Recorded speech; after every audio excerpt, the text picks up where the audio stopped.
কোনো অধিকারের মিছিলে হামলা এবং জিএম কাদেরকে প্রধান আসামি করে মামলা করা হয়েছে। এখানে শামীম পাটোয়ারী সহ আরো অনেক নেতৃবৃন্দকে আসামি করে এই মামলাটা করা হয়েছে। জনমনে প্রশ্ন থাকতে পারে, এই মামলাটা কি রাজনৈতিক মামলা নাকি সত্যিকারের মামলা?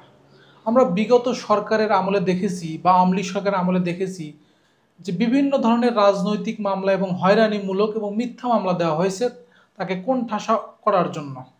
বর্তমানে সরকারের সময়ও কি এই ধরনের মামলাই হচ্ছে নাকি সত্যিকারের মামলা হচ্ছে? যে কারণে মামলাটি করা হয়েছে, বিজয়নগরে গণ অধিকার পরিষদের নেতাকর্মীদের উপর হামলার অভিযোগে এই মামলাটা করা হয়েছে। বিজয়নগরে যে ঘটনাটা ঘটেছে, আপনারা চেয়ারে বসেছেন আওয়ামী লীগের বিচার করার জন্য, শেখ হাসিনার বিচার করার জন্য, জাতীয় পার্টির বিচার করার জন্য। আবার জাতীয় পার্টির নেতারা বলছে যে গণ অধিকার পরিষদ আগে হামলা করেছে। সেই পরিকল্পনা ভাবেই আমাদের ইট, পানির বোতল, চেহার আমাদের উপরে ফিক্কা মারছে। এখন দুই দিকেই কিন্তু এই দুইটা কথাই কিন্তু প্রচলন আছে। এখানে কোনো তদন্ত কমিশন হয়নি বা তদন্ত করাও হয়নি। কোনটা সত্য কোনটা মিথ্যা এটা কিন্তু সত্যতা এখনো যাচাই করা যায়নি। আমরা সেদিন দেখেছিলাম ভিপি নূরকে মারধর করছে বিভিন্ন আইন শৃঙ্খলা বাহিনী।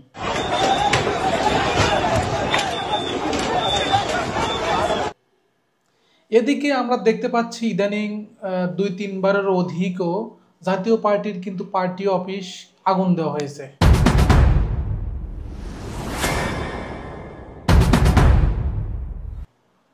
এখন জাতীয় পার্টি এমন একটি দল, সে দলটা কিন্তু মাঠের রাজনীতিতে খুব একটা সক্রিয় না।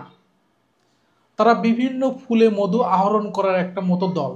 জাতীয় পার্টি এরশাদের হাত ধরে প্রতিষ্ঠিত হলেও এরশাদের আমল থেকে কিন্তু তারা এই কাজটি করে আসছে। বিভিন্ন দলের সাথে অ্যালাইনমেন্ট করে তারা কিন্তু রাজনৈতিক সুবিধা বা রাজনৈতিক ফায়দাটা কিন্তু তারা লুটে আসছে। এরকম একটি দল হচ্ছে জাতীয় পার্টি। জাতীয় পার্টি দ্বারা হামলা করা, মামলা করা বা রাজনৈতিক বা কোনো কিছু দখল করা এরকম একটি দল কিন্তু জাতীয় পার্টি না। তারপরেও জাতীয় পার্টিকে নিষিদ্ধ করার জন্য বিভিন্ন আন্দোলন চলছে।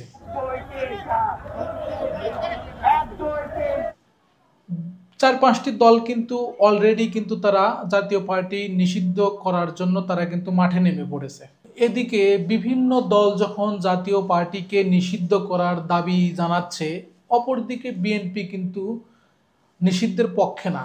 বিএনপি সালাউদ্দিন আহমেদ স্পষ্টভাবে জানিয়েছে যে কোনো রাজনৈতিক দলকে যখন নিষিদ্ধ করা হবে এর পরিণতি অনেকটা ভয়াবহ হবে। এখন যারা জাতীয় পার্টি সহ 14 দলের রাজনৈতিক দল হিসাবে নিষিদ্ধ ঘোষণা চাচ্ছেন, তাদের বক্তব্য যদি সত্য হয় তাহলে তারা সেই অভিযোগটা আদালত উত্থাপন করতে পারে। আইন তো আছে, বিচারিক প্রক্রিয়ার মাধ্যমে সেটা নিশ্চিত হোক। জুলাই আন্দোলনের পর জুলাই যোদ্ধারা কিন্তু বলছে যে তারা আইনের শাসন প্রতিষ্ঠা করতে চায়, নতুন বাংলাদেশ গড়তে চায়। বর্তমানে যে প্রেক্ষাপট, বিভিন্ন ধরনের রাজনৈতিক মামলা বা বিভিন্ন হয়রানিমূলক মামলা কিন্তু হচ্ছে, এভাবে কি একটি সুন্দর বাংলাদেশ বা গণতান্ত্রিক বাংলাদেশ প্রতিষ্ঠা করা কি সম্ভব কিনা, এটা আপনাদের কাছে আমি প্রশ্ন রাখলাম।